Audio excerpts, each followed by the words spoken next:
Mesdames et messieurs, bonsoir et merci de votre fidélité à notre émission Terrain d'entente. Dans ce numéro, nous nous intéressons aux danses traditionnelles de chez nous.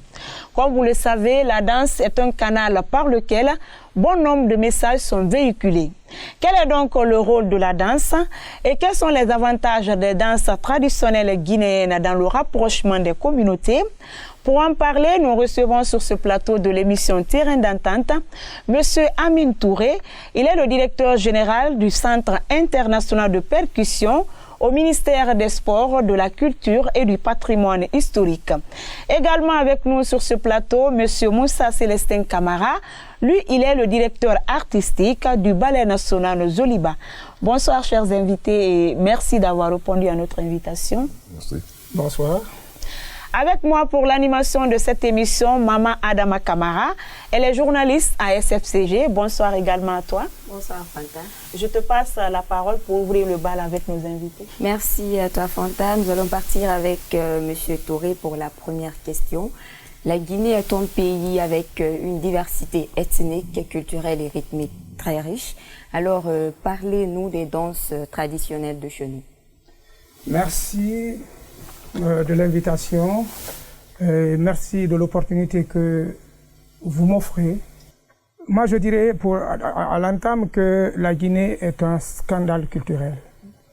Nous avons eu la chance de commencer un inventaire dans le domaine des percussions, des danses, des masques et tous les rites liés à ce domaine. Vraiment, c'est un scandale. Au niveau de chaque communauté, il y a des danses et des rythmes. Okay. Mais chaque danse, chaque rythme est lié à une circonstance, okay, à un événement. Par exemple, il y a des danses qui sont liées aux travaux champêtres. Soit pour louer, pour encenser, pour magnifier les cultivateurs. Okay. Et à l'intérieur, les plus grands cultivateurs sont célébrés et chantés. Par exemple, on peut vous parler de Kassa. Kassa, c'est un rythme. En malinké, Kassa veut dire grenier. Okay. Donc, les greniers sont pleins, c'est la fête. Donc, c'est le rythme des greniers, le rythme réalisé pour célébrer les récoltes. Okay. Et la danse qui l'accompagne, on l'appelle Kassadon. Donc ça, c'est en Haute-Guinée. Ça, c'est en Haute-Guinée, par exemple. Okay. Ça, c'était pour vous donner un exemple, parce que tout est lié à un fait, à un événement. Rien n'est fortuit dans nos communautés. Vous avez entendu parler en général de Konkoba. Okay. Konkoba, c'est pour célébrer les grands cultivateurs en Haute-Guinée. Donc, mais au Fouta, on appelle ça Soro. Soro, c'est aussi pour célébrer les grands cultivateurs de la Moyenne Guinée. Mais en Basse-Guinée, il y a aussi ce qu'on appelle le Yankadi.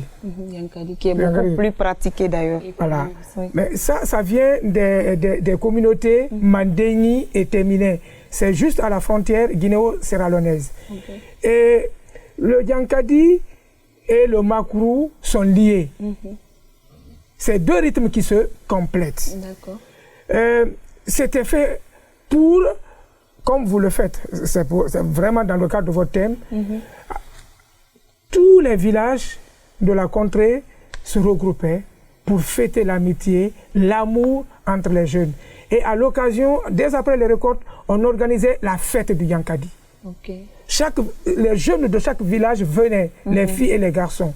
Et comme c'est une danse de séduction, donc les villages compétissaient et on prenait les meilleurs. À cette occasion, les jeunes pouvaient se lier, les jeunes de deux villages pouvaient se lier et pouvaient faire des mariages. Donc c'était vraiment pour regrouper, réunir les gens autour de toutes les activités, mais surtout autour de la danse. Okay. Parce que la danse, chez nous, il faut le dire, c'est pas pour se faire, c'est pas pour paraître. C'est pas pour paraître. C'est pour passer un message. Il y a le rythme, mais il y a l'instrumentiste. L'instrumentiste rentre en communion avec l'instrument et dégage un message qui touche le danseur.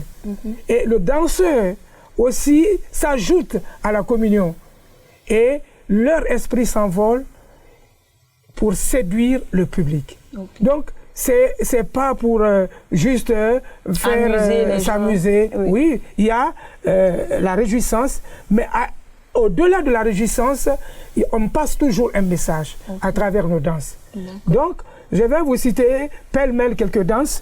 Peut-être on va revenir un peu plus tard sur ces danses. On va donner aussi l'occasion à monsieur Célestin de nous dire un mot. Monsieur Célestin, vous êtes à la tête du célèbre ballet national Zoliba créé en 1964, si je ne me trompe pas, par le feu président Ahmed Sékou Touré. Vous êtes également chorégraphe. Que représente la danse pour vous? La danse pour moi, comme vient de le dire M. Touré, est l'expression physique et spirituelle. Elle est pour moi une occasion de s'exprimer. Une occasion également de dégager ses sentiments. Quand le danseur est dans en plein exercice, il ne pense qu'au bonheur, il ne pense qu'à la solidarité, il ne pense pas au malheur. Donc la danse, pour moi, est l'expression spirituelle. Et quand on est dans la danse, on ne pense qu'au bonheur. Voilà. Donc la danse apaise l'âme. Voilà. D'accord. Nous allons encore partir avec Monsieur Touré. Il y a quelque temps, vous avez mené une enquête pour faire l'inventaire des rythmes musicaux, les danses traditionnelles et les instruments de percussion de chez nous. Parlez-nous un peu des résultats de cette enquête et quel était l'objectif visé?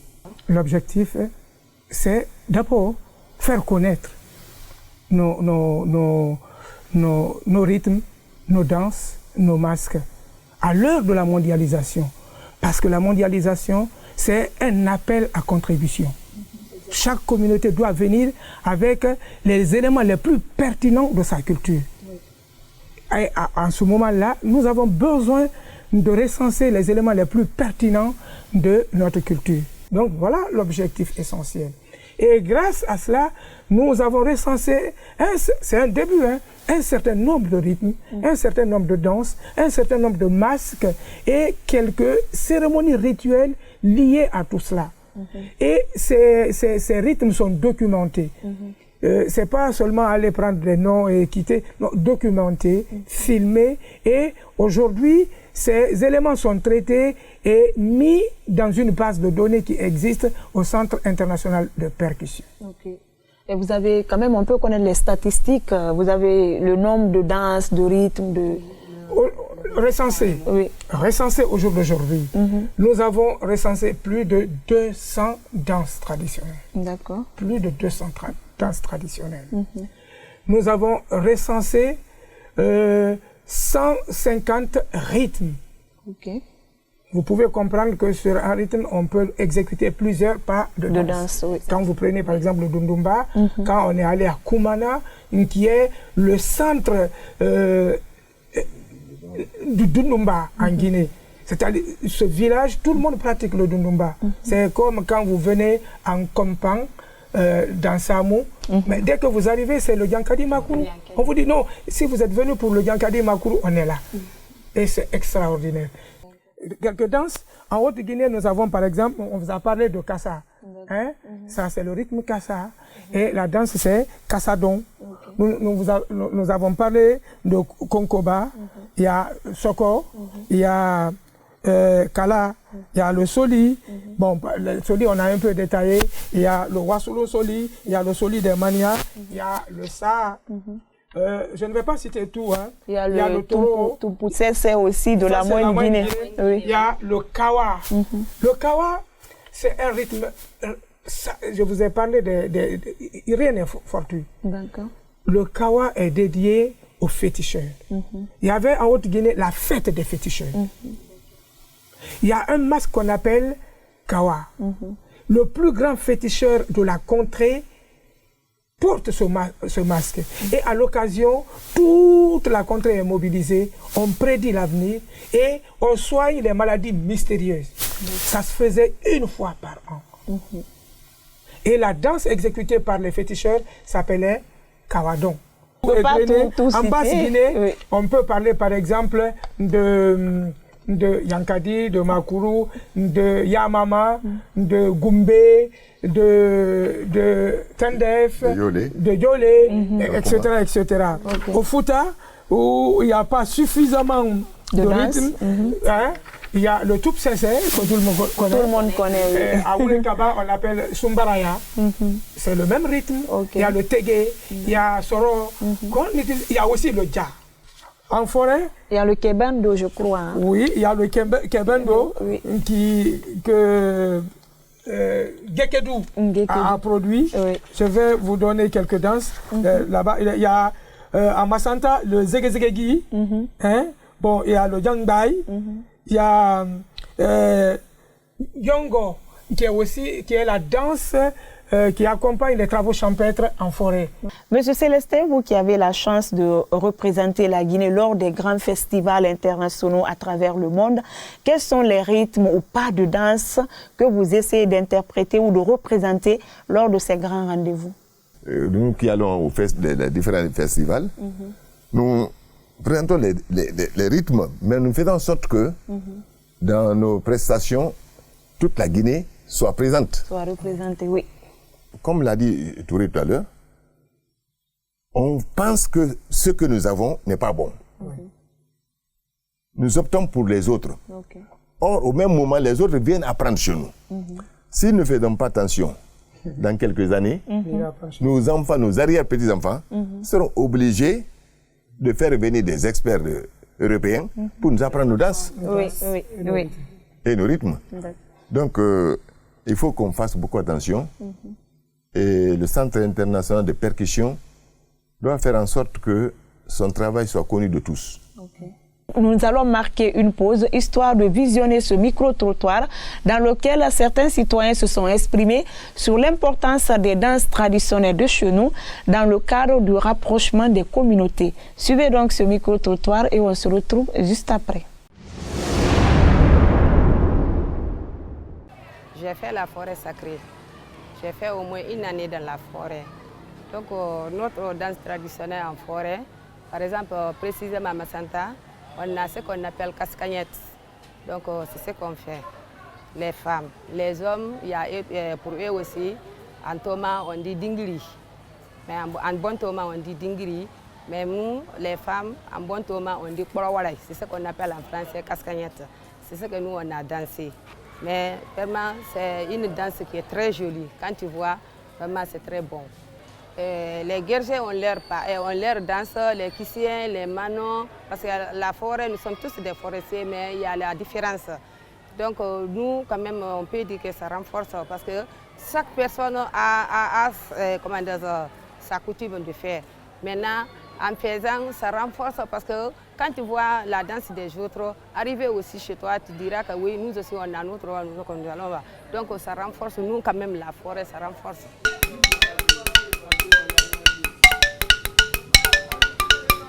Les danses traditionnelles de la Guinée représentent nos valeurs sociales et culturelles de ce pays. Donc c'est le devoir de tout le monde de se ressourcer des réalités du pays profond à travers nos rites, nos mœurs et nos coutumes. Donc, et ça permet aussi aux jeunes générations de connaître leur identité culturelle. Donc, sans quoi, un peuple sans culture ressemble à un zèbre sans rayures. Donc, la culture s'impose dans le social forcément. Je suis de Kouroussa, de Hamana, plus précisément à Béredou Kinyero. Bon, ce que j'ai constaté chez moi, surtout la danse du Dundumba. La danse du Dundumba est très importante chez nous là-bas. Et même si vous voyez actuellement, les Blancs se déplacent pour venir chez nous, pour apprendre à danser. Donc la danse là, ce n'est pas n'importe qui doit faire danser la danse là, parce que c'est la danse des hommes forts. Vous voyez des hommes, ils ne portent même pas des chemises, ils sont nus et ils dansent le Dundumba. Le Dundumba est répandu maintenant, que ce soit en Basse-Guinée, en Haute-Guinée et en Guinée forestière aussi. Et c'est vice-versa aussi. La danse là peut réunir tous les Guinéens. Pour la danse des hommes forts, il faut sauter, crier, danser et chanter. Nakuda nani don kolero kodin nakuda kuda badon namara nakuda nani don kolero edin nakuda kuda badon namara Retour donc sur ce plateau. Je vous rappelle que vous suivez toujours votre émission Terrain d'entente et le thème du jour porte sur le rôle et les avantages des danses traditionnelles de la Guinée dans le cadre du rapprochement des communautés. Maman Dama, nous venons donc de suivre ce micro-trottoir. D'accord, Fanta, Monsieur Touré, nous avons suivi ensemble ce micro-trottoir. Alors pour vous, quel avantage les danses traditionnelles peuvent avoir pour promouvoir le vivre ensemble en Guinée? Les danses, on l'a dit à l'entame, c'est pas pour se faire admirer, c'est pour faire passer un message. Les danses sont des facteurs de paix, de cohésion sociale. J'ai vu quelqu'un qui parlait de Dundumba, la dame, le Dundumba traverse toute la Guinée aujourd'hui. Tout le monde danse Dundumba. Soussou, tout le monde danse Dundumba. Ça réunit. Quand on danse, on ne pense pas à l'ethnie. Et les spectateurs admirent le message. Ils acceptent le message. Parfois, ils t'accompagnent dans la danse. Il n'y a pas de cloison en matière de danse. Donc, moi, je pense que c'est un des éléments qu'on doit développer dans notre pays pour faire passer nos messages. La danse, c'est comme un match de football. Quand les gens jouent, tout le monde est là. On regarde le petit ballon qui circule là. Nous voyons avec la Mamaya Cancan, tout le monde se déplace. Et tout le monde essaie de danser avec, accompagne. Donc, vraiment, et partout où je suis passé, je vais vous donner un exemple en Basse-Guinée. Rarement, on entend un conflit ethnique. Est-ce qu'il y a un conflit? On a entendu que les ethnies se prenaient en Basse-Guinée. Non. En Haute-Guinée, vous avez entendu? Non. En forêt, vous avez entendu? Non. Même en Guinée, on n'en parle pas. Parce que les communautés partagent les mêmes éléments identitaires. Qu'on soit Soussou, on est lié au Baga. Et aujourd'hui, les Soussous pratiquent beaucoup de rythme Baga. Oui. Il n'y a même pas de problème parce qu'il n'y a pas de cloison. La danse est belle. Et quand c'est beau, on admire. Et on est emporté par le rythme et la danse. Donc c'est vraiment des facteurs de paix, d'unité, de cohésion sociale et de rassemblement. Ok. Monsieur Célestin, en Guinée, chaque danse traditionnelle, chaque rythme véhicule un message, vous l'avez dit tout à l'heure. Quel est donc le rôle des danses traditionnelles dans le cadre du rapprochement des communautés, d'après vous? D'après moi, et c'est même pas d'après moi, mais c'est la réalité, la danse, c'est l'espoir. La danse, c'est l'espérance. Donc, la danse, il faut la considérer comme l'élément majeur de notre harmonie et de vivre ensemble. Voilà ce que moi j'avais à dire là-dessus. Monsieur Célestin, s'il y a un domaine où la Guinée s'est vraiment illustrée sur la scène internationale, c'est bien sûr la culture. En témoignent les quelques prix raflés à l'international par les différents groupes de ballets, les ballets africains, ballets Zoliba. Donc le ballet Zoliba dont vous représentez ici, par exemple, a remporté notamment la médaille d'or au Festival panafricain d'Alger en 1965, une distinction à l'Université d'Harvard aux États-Unis et la médaille d'or de la francophonie en 1994. Et qu'est-ce qu'il faut aujourd'hui pour revaloriser nos danses traditionnelles pour qu'elles soient un symbole de la fierté nationale? Depuis 1984, ces ensembles nationaux sombre. Parce que tout simplement, on a cessé de fonctionner comme par le passé. Évidemment, le passé ne peut pas être considéré comme le meilleur, mais ça doit être une référence.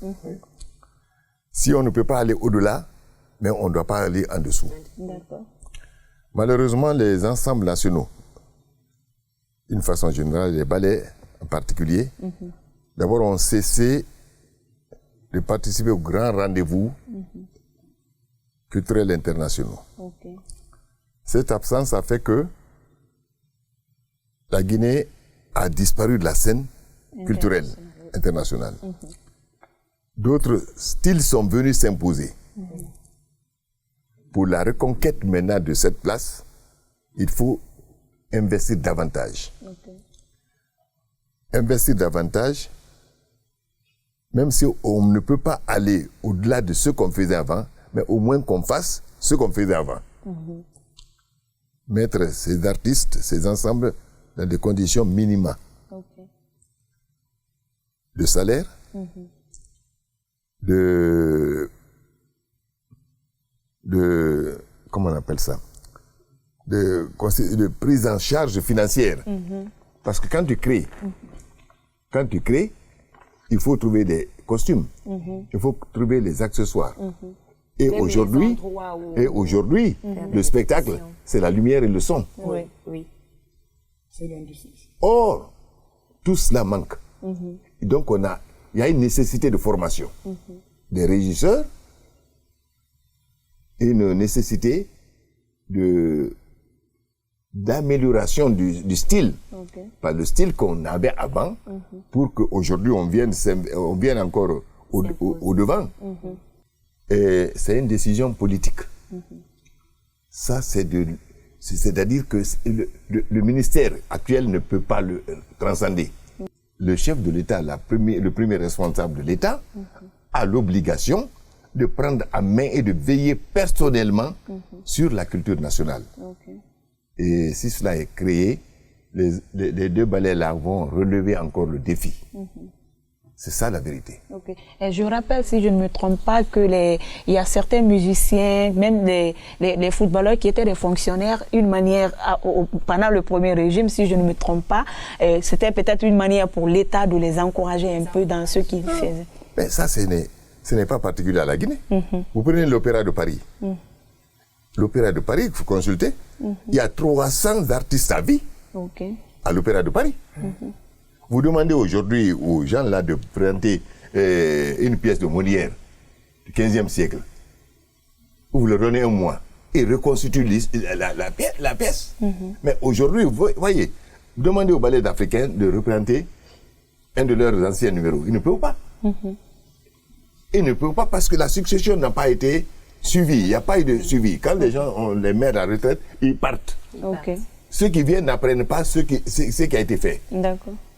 Or, si c'est comme ça que ça doit fonctionner, on n'ira nulle part. D'accord. Voilà. Alors, Monsieur Touré, d'après tout ce que vous venez de dire, nous nous rendons compte que la Guinée a beaucoup à offrir sur le plan culturel. On voit même des étrangers, les Occidentaux, qui viennent apprendre nos danses chez nous. Et qu'est-ce que le ministère de la Culture fait aujourd'hui pour sauvegarder et valoriser ce patrimoine qu'est nos danses traditionnelles? Depuis près de 60 ans, c'est maintenant qu'on fait l'inventaire du patrimoine. Il faut reconnaître ça. Et moi, je remercie les autorités du ministère en charge de la culture. Je remercie les plus hautes autorités qui ont donné les moyens pour qu'on commence l'inventaire du patrimoine. Depuis 60 ans, c'est, à ma connaissance, la première fois qu'on travaille sur l'inventaire du patrimoine, en tout cas dans le domaine des percussions. C'est extraordinaire. Donc moi je crois que c'est un début et un très très bon début. Il faut reconnaître ça, c'est l'État qui l'a fait. Nous sommes des ouvriers qui sommes allés sur le terrain pour récolter les informations auprès des communautés. Mais au-delà, ce qu'il faut faire, parce que lors de notre inventaire, on a ciblé un certain nombre de pôles d'excellence. Il faut développer ces pôles d'excellence pour que les Blancs qui viennent, pour qu'il y ait du tourisme culturel au niveau de ces zones. Quand vous prenez un compas, c'est un pôle d'excellence en matière de danse de Djankadé de Makuru. Il faut développer, organiser des événements, les motiver à prendre en charge leur Djankadé, leur Makuru, à développer, créer des événements autour, comme on a fait à Kankan, autour de la Mamaya. Donc là aussi on crée. À Koumana, on doit faire la même chose, créer un événement autour du Dundumba. Et à Boké, dans Katako, on peut créer un événement autour de tout ce qui est culture Baga, le Sorsorné, le Kakilambé, le Dumba, qui est aujourd'hui ce qu'on appelle le Nimba. Le Dumba, c'est le symbole de la Guinée, mais c'est un masque de la fécondité et de la fertilité. Chez les Baga, c'est un masque sacré, n'est-ce pas? Mais aussi une danse. Quand le Dumba sort, les femmes sont autour, on jette des graines de lit, on danse autour pour implorer les dieux à ce qu'il y ait abondance des récoltes, à ce que les femmes aient la fertilité, tout cela. Donc créer un événement là aussi, ces différents pôles, on les développe. Ici à la Mamaya à Kankan, il y a le Yankadi Makuru à Moria, le Dundumba à Kouroussa et à Boké, il y a le Sorsorné qui est développé. Je vous jure que d'autres communautés vont prendre l'exemple et on va créer à l'intérieur du pays des événements. Personne ne viendra s'arrêter à Conakry, tous seront, et on va créer ce qu'on appelle une carte d'identité culturelle et ensuite un tourisme développé à l'intérieur du pays, parce que le tourisme se repose sur la culture. Ok. Monsieur Célestin, nous sommes tous unanimes que les danses traditionnelles aujourd'hui tendent à disparaître ou sont méconnues par la nouvelle génération. Quel lien existe-t-il, vous qui êtes chorégraphe, entre les danses traditionnelles et les danses modernes? La danse traditionnelle, c'est la danse qui nous appartient. Rien n'empêche, moi, de la dernière création que nous avons faite, nous faisons exécuter par les mêmes éléments la danse traditionnelle, ensuite et immédiatement la danse moderne. Tout ça, c'est pourquoi? C'est pour que les gens comprennent que la danse traditionnelle et la danse moderne peuvent être exécutées de la même manière par les mêmes éléments. Et puisque aujourd'hui nous constatons que nos jeunes ont tendance à aller vers la danse moderne, nous préférons qu'ils exécutent exactement la danse traditionnelle et qu'à côté, ils exécutent également la danse moderne. Ça, ce n'est pas mauvais en soi. Mais il faut garder ce qui nous est propre. Au rendez-vous de l'humanité, chaque peuple va avec son bagage culturel. Il faut le garantir. Le monde est aujourd'hui un village planétaire, certes, mais dans ce village planétaire, il y aura des quartiers. Chacun va dans son quartier avec son bagage intellectuel. C'est ça. Culturel. Voilà. Monsieur Touré, la paix est vraiment un élément essentiel pour le développement d'une nation. Est-ce que vous avez un dernier message aujourd'hui à l'endroit du peuple de Guinée par rapport à la préservation de la paix? Parce que si nous parlons de danse, de rythme, c'est parce qu'il y a la quiétude sociale. Sans la paix, rien n'est possible. Absolument rien. Donc, pour moi, ça ne doit pas être un discours. Ça ne doit pas être un discours. C'est des actes qu'on doit poser. Et c'est des actes au quotidien. C'est des actes de tous les jours. Mais qu'est-ce qui garantit la paix? C'est la tolérance. C'est le pardon.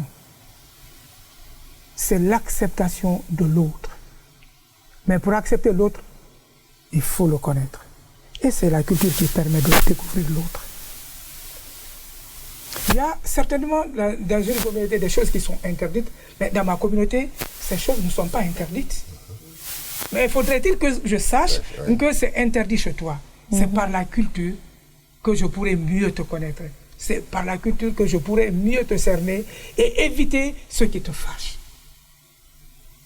Toi aussi, en retour, connaissant que je suis Soussou, j'ai ma culture, tu es mieux censé à me pardonner pour dire, ah, il ne sait pas ça. Ça, ce n'est pas dans sa culture. Donc, cette tolérance peut permettre à tout le monde de vivre en paix. Mesdames et messieurs, ainsi prend fin votre émission Terrain d'entente. Terrain d'entente qui a eu aujourd'hui pour invité M. Amine Touré. Il est le directeur général du Centre international de percussion au ministère des Sports, de la Culture et du Patrimoine historique. Également, M. Moussa Célestin Camara. Lui, il est le directeur artistique du célèbre ballet national Zoliba. Chers invités, merci d'avoir répondu à notre invitation. Merci à vous-même.